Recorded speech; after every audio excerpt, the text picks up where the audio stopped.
plant where my career started. And there's a scene in the movie where I run into the wife of the plant manager. It happened kind of similar to that, except in real life it was the wife of the insurance agent. And that just got kind of, they changed it to plant manager. And one of the problems I had, I got thrown out of school in 9th grade for throwing a book at me. They called me a retard. And I had to switch from anger to crying. See, I had a few canceled flights to Chicago.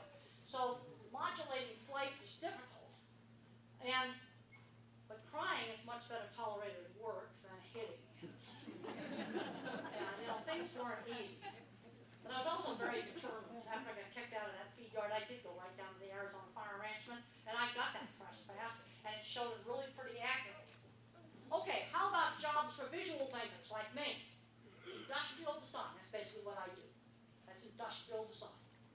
Okay, how about, auto mechanic, doing architectural drawing, fixing computers, photographer, animal trainer, anything to do with taking care of dairy cows and things like that. That'll, visual thinkers are often really, really, really wonderful with the animals.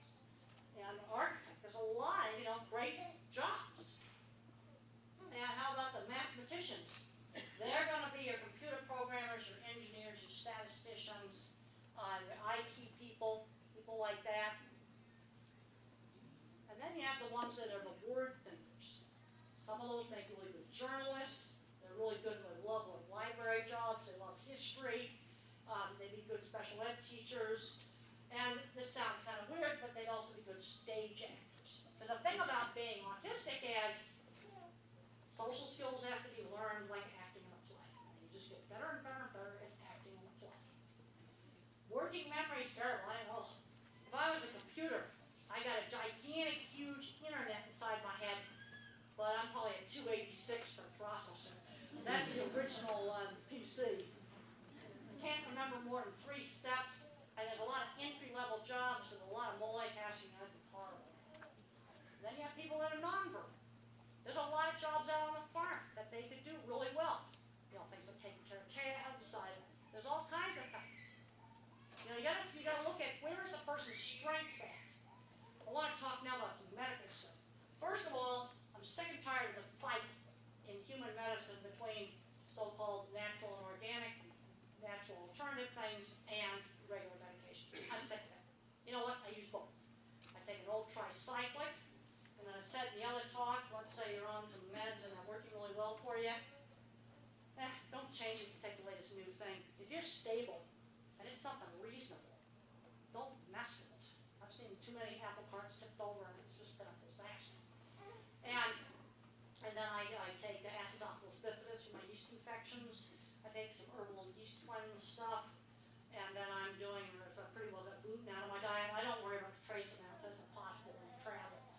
But I've pretty well got most of the gluten out, and I've got 10,000 tons of carbs out. I cut out all the Diet Cokes. And looking at, I kind of like to look at agriculture too. And I think in the future, the markets like organic and natural, some of the different specialty markets, they might become 25 or 30% of the industry. But when I did a press conference out in Beverly Hills, and they were getting off on that, I said, yeah, but there's maids in this hotel, and they need, affordable food. What I see happening, what I think is going to happen with large-scale commercial in the future, is there's really a lot of things in organic that they can adopt. I went to a great little talk just the other day in Iowa from a company that's developed good composting methods, and they're using a lot less chemicals on the corn now. And I can see more of those kind of things, and then there's still some chemicals used. But taking, it's sort of like mixing the two together. I can see something like that becoming a new large-scale commercial. And evidence of effectiveness. One of the problems we have on the alternative side of things is studies showing whether things work. We need to be doing a lot more studies. I was really pleased to see at the animal science meetings this year, a lot of papers on various plant-based herbal remedies. I thought that was really good. We've got to find out what works, what doesn't work. But on the other hand, I've been a practical person too long, and there's a point where anecdotal does get to be evidence. But you've got to figure out where something works and where it doesn't. And let's just go over some of the conventional things. First of all, there's way too too many drugs given out to little kids like candy. It's terrible. Totally terrible. And I like to use a military analogy. These are the light weapons. A lot less side effects. You get people with a lot of anxiety, especially older kids and adults. Oh, wonders. Not a Paxil fan. I'm getting too many memory complaints and get fat on it. Prozac, these two are no longer on patent. They're $4 down at Walmart now.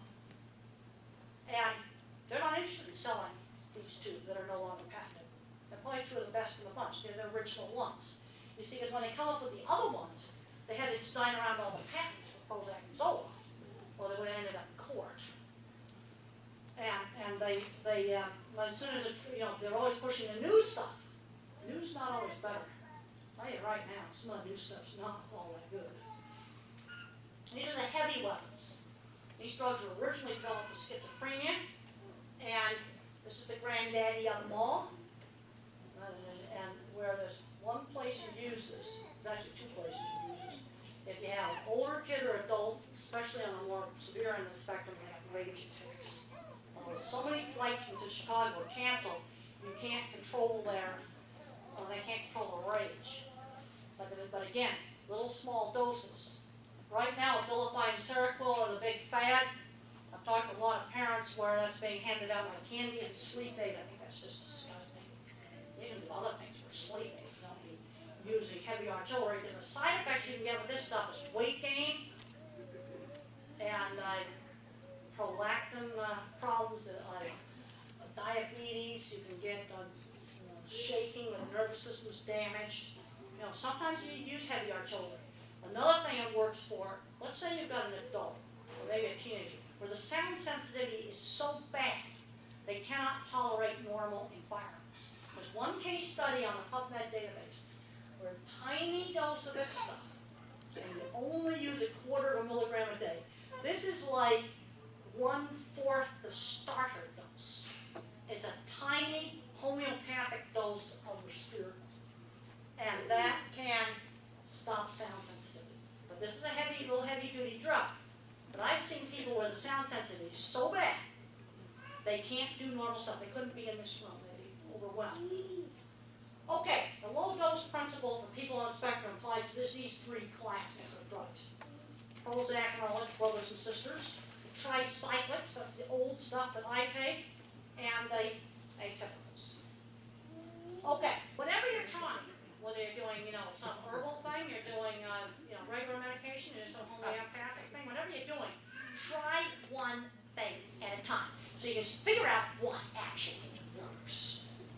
I am seeing parents out there, they're taking like 50 different supplements, they're spending like $3,000 a month on supplements. It's just absolutely ridiculous. And I'm doing some alternative things. I'm doing the diet stuff. I'm taking Acidophilus bifidus and this herbal yeast cleanse stuff. And when I forget to take it, I get yeast infections. So I think it works. It's perlic acid and grapeseed and a bunch of other stuff. A medication, especially a powerful medication, should have an obvious beneficial effect. Does it actually work? You don't use powerful drugs for trivial reasons. And be careful switching brands of generics, not bioequivalent. I even found, I ran out of yeast cleanse. I went and bought some caprylic acid at Whole Foods, and it didn't work the same. Supposed to be pretty much the same stuff, but it just didn't work the same. And don't expect anything to give you 100% control of symptoms. The big problem I see people doing, the kid has a temper tantrum, and so they go more drugs. They're just throwing drugs at stuff. What I want people to do is to think very logically about what you do. Okay, whatever you take, I don't care if it's alternative or it's regular stuff, think about what in the heck you're doing. Now, I can't be against regular meds because I wouldn't be here without them. I was dying from colitis. In the movie, I was eating yogurt and Jell-O. That was before I went on antidepressants. And I'd be on yogurt and Jell-O for maybe a week, 2 weeks at a time. Went on the antidepressants, no more yogurt and Jell-O. Because it stopped the horrible fear response. I had headaches so bad that I was going to every doctor in town for headaches. And that went away because it cut the fear. Now you got St. John's wort, that's sort of a natural Prozac. That might have worked, but I didn't know about that. and I don't dare stop taking the stuff that I'm taking. But I want to give you one word of warning on a lot of herbal things. You get really sick and you got to take antibiotics, and you're on St. John's wort, it'll strip the antibiotic out and make it not work. Just on the last trip I was on, I ran into two men that had MRSA, really bad MRSA infections. They gave one vancomycin. You go on vancomycin, you don't want to be taking St. John's wort because the vancomycin won't work. I got really sick, I had bronchitis really bad, wouldn't go away, and the doctor put me on antibiotics, and I'm still taking the yeast cleanse. The antibiotics weren't working. You stopped the yeast cleanse and it worked. There are interactions you've got to watch out for.